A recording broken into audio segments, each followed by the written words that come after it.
G'day guys, welcome to the channel.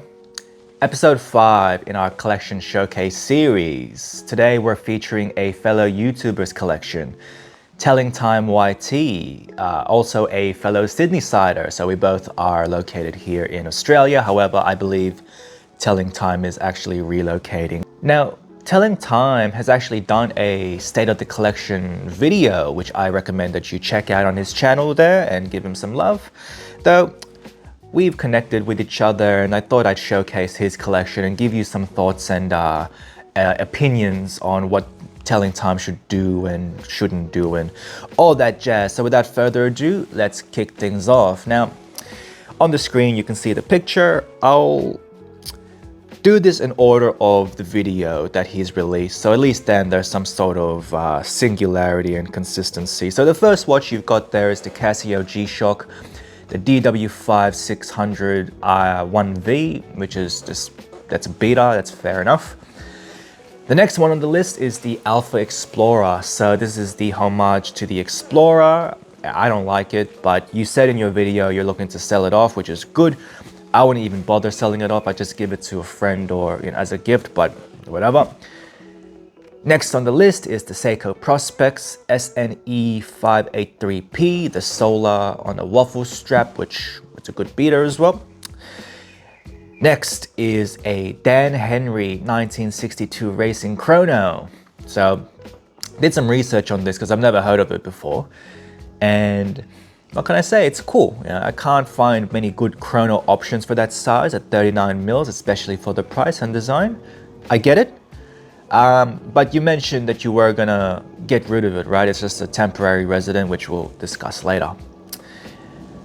From there, you've got a Seiko SNK 809, a field watch that your homies got for you as a gift. I'd actually recommend you wear that more, but we'll discuss that later. The next watch is a Tudor Black Bay 36. Love it. I actually had the 41, which is too big for me. We have the same wrist size of 6.5 inches, and wristwatch check, I'm wearing my Craigmaster White Speedy on this beautiful sunny day. Now, Tudor Black Bay 36, love it. I had the 41 as well as the 39 in the current gen of the 5-length, which both are good. Next is a Tudor Pelagos 39. So, love that watch. I actually was going to get the 39 titanium, but you know what? I landed on the Black Bay 54 37mm instead. So either or, same, but both are good. Next is the Cartier Santos medium. So we're buddies, we're basically brothers now because we have the same watch, so love it. And finally, you got the Rolex Oyster Perpetual in 34mm blue. So funnily enough, I tried a 34 and it's a good size for us smaller wristed people. It's not bad actually. So a lot of us, we stick with 36, 35 minimum. Going down to that 34, yeah, it's underrated. So yeah, I get it. And your missus, you got your missus the Longines Master Moonface, which is great for the missus, but I'll just leave that out because it's nothing to do with, it's not your watch, right? So that's the collection. And in your video, you mentioned as well you wanted a GMT and an integrated sports watch as well because of the craze. Now, just touching on your collection first and foremost, because I've got a photo of your collection right here as well. Look, I feel like your core collection, the core basis of where you need to build or where you want to build off is your Tudor Black Bay 36, which is your Garter watch, your Pelagos 39, which is your diver, it's a nice diver, your Santos medium, that fits the integrated bracelet watch in your collection already, and it's quite dressy, so you can kind of tick the dress watch and the integrated bracelet watch off really. And you've got the Oyster Perpetual Rolex, which is again another Garter watch. So the 36 Black Bay and the Oyster Perpetual, you can kind of interchange between the two. Nothing wrong with having multiple Garter watches, there's nothing wrong with that. And you can substitute the Rolex as a dressy watch with your Santos as well. So you've got a good 4-piece there. That's your core, in my opinion. And your beaters are your Casio, the Seiko Prospex, and the Seiko SNK. So as you can tell already, I left out the Dan Henry, I left out the Alpha. The Alpha, get rid of that. You've outgrown it. You have heavy hitting watches, Rolex, Cartier, Tudor. You've got a good 3 brand feast in your collection. So there's no need to have the Alpha Explorer. And you said you're going to get rid of it, so I would get rid of that. The Dan Henry, look, it's your call if you want to keep it because you don't have a chrono. You keep it for now. But when you upgrade in the future, definitely just move that one on. It's not expensive. I just had to look at it. It's about like $400-ish. And yeah, it's cool. Like, you can keep it. Like, it's nothing wrong with keeping it. There's nothing wrong with that watch. I don't mind it. Just the Alpha Explorer, I don't like that. Just fuck that one off, and everything else was sweet. So anyways, yes, your core collection, you've got the 4-piece, and you got your beaters, your Casio, and your 2 Seikos. I would actually recommend you wear the Field Seiko more. That's a sentimental piece. I know it's probably out of your style and it's not within your flavor anymore, but you should definitely wear that. I think that's cool, like, especially with your friends giving it to you. Like, it's a cool beater. It's a cool, like, hiking watch. You go out hiking and you just throw it on and not bother with it. Like, it's all right. So look, your collection is cool the way it is. There's, other than the Dan Henry and the Homage, it's a sweet collection.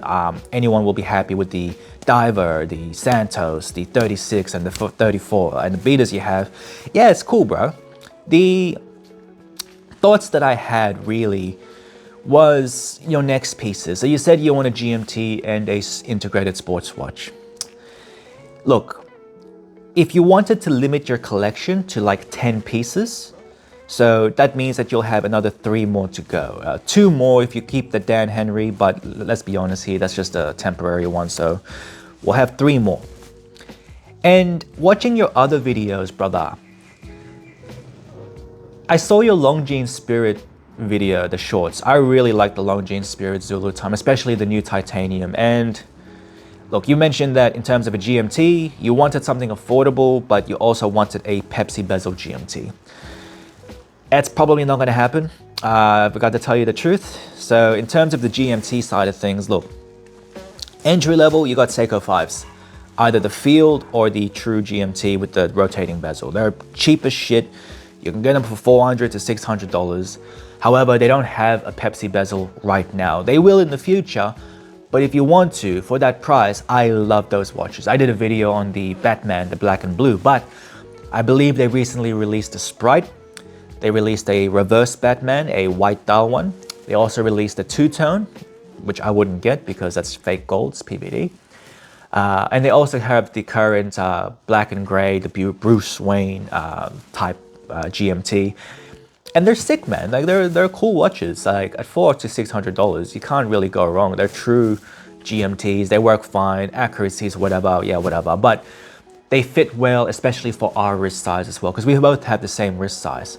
Now, for a Pepsi GMT bezel configuration, there really is 2 that's deemed affordable, and that's the Citizen. So the Citizen NB603059L and the Black Bay GMT, the Pepsi, which, look, they're gonna be big. The Citizen, I've tried the Citizen, doesn't fit us. So brother, that's the reason why I don't recommend it. The Black Bay GMT, I've actually had one. I've had a Black Bay GMT and it's borderline fit because the lug to lug is only like 50 mil and my wristband's about like 54, 55. Borderline fits. So entry level, look, GMT wise, Seiko 5 is cool. It's about $400 to $600. Also consider Christopher Ward for your GMT. So they've got any of the C63s or the C60s. You got the Explorer 2 style GMTs as well as the true GMTs with the rotating bezel. The Christopher Wards are decent. Range from about 1,500 to 2K. And then your mid tiers, you've got your Tudor Pro, about 3.6K Aussie used, which is good as well, but it's not a rotating true GMT that you want. You got the Grand Seikos as well. So you got Grand Seiko GMTs, the automatic or the quartz. They go for about 3 to 5K, so they're decent. But again, you want rotating bezel, so they're the cheaper Grand Seikos, they're not rotating. The Zulu time is fantastic. That'll fit us really well, but again, not Pepsi. However, I do recommend the Zulu time if you wanted to spend a bit of coin. I think the Black Bay GMT, the Pepsi one, is good as well as an option. You can probably get them for pretty cheap. I've seen a few floating for around low 3s, so about 3.2 used. But you got the old bracelet, which if you don't mind, then it's fine. And they're borderline big, so take it for what you will. If you can't deal with the thickness and the length, then I would skip it. And I would look for the Black Bay 58 GMT. So with the Coke, I mean, it's not Pepsi, but it's close enough, right? And it fits well. So I think the Black Bay GMT 58, so the Black Bay 58 GMT, too many Black Bays, but damn it. The Black Bay 58 GMT would probably be up your flavor if you wanted to pay for the full price of it, because I don't think you can get them cheaper at the moment. So take that for what you will. Look, affordable wise, I think just go with the Seiko 5 GMTs for now. Think about it later in the future if you want to spend more, just because in the high end, the Black Bay 58 GMT is about 6+K. I mean, that's not really high, but like that's mid-high. And then you can go for the Grand Seiko, so the big Miss Flakes. So Miss Flakes is awesome. I love the Miss Flake, but that goes for about 11K Aussie. You can get it cheaper, but it's going to be, I would say, 9+ at least. And then, or you could just flat out wait and just get the actual Rolex Pepsi if you wanted to spend the coin, but I don't think you're there yet. Not many of us are there yet, and it's a lot of coin for just a steel Rolex, right? So look, GMT, that's that. The next thing I wanted to touch on is that integrated sports watch that you were looking for. Look, you got the Santos. I don't see really the need for you to go down that route. Like, I get it, the integrated sports watch craze is, you know, the rave right now. That's the reason why it's the craze. But look, the Santos to me is the ultimate example of an integrated sports watch within all price points. So in the entry level, you got your Tissot PRXs, and in the high end, you've got your Pateks and APs. Right smack bang in the middle of those spectrums, right here, you've got the Santos, and that circles around and presents itself in a beautiful value proposition when comparing between the entry and the high end, because at the ultra high end, I'll be honest with you, yeah, they're cool, but the differences between the ultra high end and then like the mid high end, there's not that many differences besides the name. And then when you got the entry level from the mid high, like the differences are quite dramatic. You know, you feel the quality when you start getting into this territory. So there's diminishing returns. And so in relations to the integrated sports watch, in the video you mentioned that you were looking for a Nevada F77 and a Yema. The Nevada I've actually handled. So I went to Wamada Jewelry. Wamada has, here in Sydney, I always make videos about them. They don't pay me anything, but Wamada Jewelry has a range of Nevadas, and I tried them on. I actually tried the copper one, 37mm. It fit fantastically. The other stuff didn't quite fit. The 37s though, however, fit. They're cool, but the price point, we're talking 2.2 Aussie, around maybe 1.9 with a discount maybe. So yeah, they're all right. And the Yema, I don't have experience with it, and they cost about 1.4K. So I reckon when you're spending that much money, give it a try first and see if you like it. The Nevada's cool, I get it. Some other alternatives, look, if you're going to go integrated sports watch, you could just go Tissot PRX, be like everyone else, right? But everyone likes it for a reason. The quartz, you can get it for under $1,000, and the automatics is going to be hovering at about the $1,000 as well, right? So these watches as well also go in discount quite regularly. So 35mm for us fits, don't bother with the 40, and then you'll be good to go. If you wanted to try as well the Christopher Wards, it's difficult with Christopher Ward, even though I did recommend them for your GMT. It's difficult because you can't try them on here. However, I know that you are moving overseas, so when you do get a chance in, I believe, UK, London, they do have a place where you can try it on. So it's worth looking into. The Christopher Wards, the 12s, they're talking about 2K-ish, 2.5K, and they're decent. Like they do well, and they're a good alternative. And the Nevada is cool too. So you know, I honestly would skip the integrated sports watch if it was me, because I already had the Santos. I don't need another one.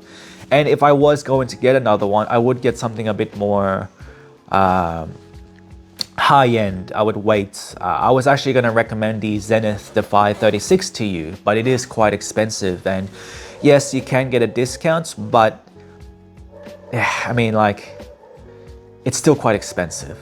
However, the watch is fantastic. It's good size for us. It comes with a rubber strap as well. So you've got the Santos with the integrated metal strap as well as a complementary leather strap. So you got the leather Santos, that's the stressy one. And then you got the Zenith, which comes with a rubber strap, so it's more sporty. So that's the reason why I recommended the Zenith, is because you basically get two watches in one and you have options there, right? So you can choose between the two. Not only that, one of the Christopher Wards, they also come with a rubber strap as well, the new 12s. I believe it's their summer range or whatever. So that could be an option for you too, but I would personally skip the integrated sports watch. And finally, you mentioned that you were maybe looking at another diver, either a Zodiac or a Squale. None of them are my flavor. I know the Zodiac, I actually have seen the Zodiac, and I don't mind it. The Zodiac, I don't mind, it's all right. Again, not my flavor, and the Squale, I just don't like Squale as a brand. Design language wise just doesn't speak to me, so it's not my flavor. And they're expensive too, like we're talking like 4 figs. So look, with your divers, I think I would have a think about the divers themselves, because the Zodiac Seawolf, the Zodiac Seawolf is cool, bro. It's about 2.7k, and the Squale is about 1.7 to 2k depending on the leather and bracelet. It's just the pricing, right? So when I think of getting into these micro brands or these mid-tier brands, it's like, okay, I'm gonna spend 2.7k-ish. These are pieces that you can't part with. Like, you can, but you're gonna lose a lot of money on it. And if your flavor changes and you have these watches, yeah, you're just gonna end up losing. You're gonna take a hit on them. So I guess you gotta ask yourself the question, if you really like them. So if you really like them, I would say go for it, definitely buy them. There's nothing wrong with them. I'd actually prefer the Zodiac Seawolf other than the Squale, but whatever. Nothing wrong with them. You can buy them, put your money in there. It's just a matter of, if you exit, how much are you gonna get pumped? You know what I mean? Like, how much are you gonna get like wrecked on them there? I'm a bit always hesitant about these other alternative brands like Nevada, Yema, Squale, Zodiac. Not that they're bad. I like the Nevada and I like the Zodiac a little bit. But yeah, that's just my thoughts on it there. So, I mean, if you had to choose between the two, I would go Zodiac. Just looks killer, and there's a lot more history there in my understanding. I don't really care about the Squale. So yeah, GMT, you've got the integrated sports watch and the diver. Look, if it was me, if this was my collection, I'd actually move into a different direction, right? I wouldn't go for GMT, integrated sports watch, and another diver. What I'd do is I'd go for a GMT, I'd go for another chrono, and then I'd get a final F-off piece, something in gold. That's the last 3 I would get. And the reason for that is, look, the diver, you have the Pelagos, you have the Seikos. I don't think another diver will balance out your collection. Yeah, you can do whatever you want. Like, in the end of the day, all of this doesn't matter. None of this matters. None of this advice or opinions is relevant to you. But if it was me, I get a GMT, a chrono, and a fuck-off piece. That's what I would get. Getting another diver will just neglect your Pelagos. I think you'll stop wearing your Pelagos as much, or even your other Seikos. I think you'd stop wearing them, and your Seikos are fine. Your Pelagos is fine. I don't think there's room for another diver. The chrono, look, replace the Dan Henry because you're outgrowing it. And in terms of GMT, you don't have a GMT, so you would like a GMT. Also, I think you'd like to have a gold piece in your collection as like a fuck-off piece, as like a cream on the top kind of thing, right? So, look, if it was me, this is what I would do. In terms of the GMT, I wouldn't get an affordable piece. I would wait and probably go for something like a Zulu Time. I saw your short, I don't know about the Pepsi thing, but if it was me, I'd actually just go for the titanium Zulu Time, 39mm. That watch is sick. I really like that watch. It's a good price point.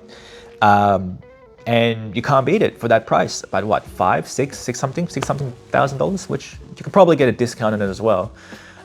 Titanium Zulu Time. Or I'd wait and just go for a Miss Flake. Like, Miss Flake, done and dusted, move on. I'm biased because I love the Miss Flake. However, if that's not your flavor, the Zulu Time, totally fine. Now, the next is the chronograph. So, you got options, especially for our wrist size. I'm wearing these Speedy. So you can just get yourself a Speedy, be done with it. They're not bad to get, and you can get them for cheap as well. Either Hesalite or Sapphire. You can actually get these on a massively reduced price on the used market. If you wanted to go gray market, you could actually get these at a cheaper price as well. Even at the AD, you could probably get about 18% discount on a new black dial. The white dial, you're not going to get a discount on, but consider that option as a Speedy. However, something that'll fit us in terms of the chrono game is actually the Zenith Chronomaster Sport, so the Daytona lookalike. And yeah, that actually wears wonderfully on our little wrists, right? And on the secondary market, used, you can get them for a phenomenal price. I've seen them going for like 8 grand, 9 grand. So a good price. You could also go Zenith Original, so Chronomaster Original. I've seen them go for, yeah, great prices on the secondary, 7, 6, 8, depending on condition. But yeah, you could go for those options if you want to be a little bit different and not stick with the Omegas, you know, that everyone has. So I would get one of those in terms of the chrono. And the final piece, the fuck off piece, the two-tone. Look, I reckon that in your collection, a two-tone piece would set everything off. It'll just be like, yep, this is cool. This is like my achievements. This is my 10th watch, the cream of the crop. And I have 2 watches in mind. So I actually think the Explorer two-tone would suit your collection because you have the Alpha Homage and you're getting rid of that, which is like an entry-level whatever piece. You could replace that in the future with a two-tone Explorer 36, and it actually fits us really well. Like, I really enjoy my Explorer two-tone 36. It's probably one of my favorite watches. It's a more sentimental piece for me. And that'll just top off your collection. I reckon that'll be a great final piece. Or a different alternative would be the Yachtmaster 37. Now, going back to the diver, this is a bit different, right? It's not a tool diver, it's a more of a flashy diver. So Yachtmaster 37 in rose gold, the two-tone chocolate. Or you can go 40 and go for the black dial. It doesn't matter. Like, the two-tone will be phenomenal in your collection there.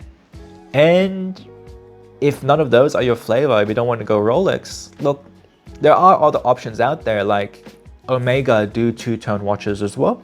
They do the Aquaterra in two-tone now. They have the black lacquer and also the red lacquer, which is really similar to the Explorer, really. I reckon in terms of sizing wise, the 37 Yachtmaster or the 36 Explorer with Rolex is probably the sweet spot in terms of sizing for us. So to summarize, look, great collection. I would fuck off a few things. The 2 watches, the Dan Henry and the Alpha, I would get rid of those. I would keep everything else, and I would just slowly get into your next pieces. If you wanted to get the Squale or the Zodiac, by all means do it. Just make sure that it's something that you really want and that you're not going to regret. It's a lot of money to park into micro brands or even alternative brands where you don't know what the future is going to hold, and if you need to get out of them, it's going to be hard to sell. It's going to be very niche, and you're going to take a massive hit on them. So my philosophy with collecting is, if I buy something from a micro brand or an alternative brand, it's going to be money that I'm okay with, just not getting back, right? But look, that's the video. That's my advice. Let me know what you guys think. So take care, guys, and I'll see you in the next one, whenever that comes. See ya.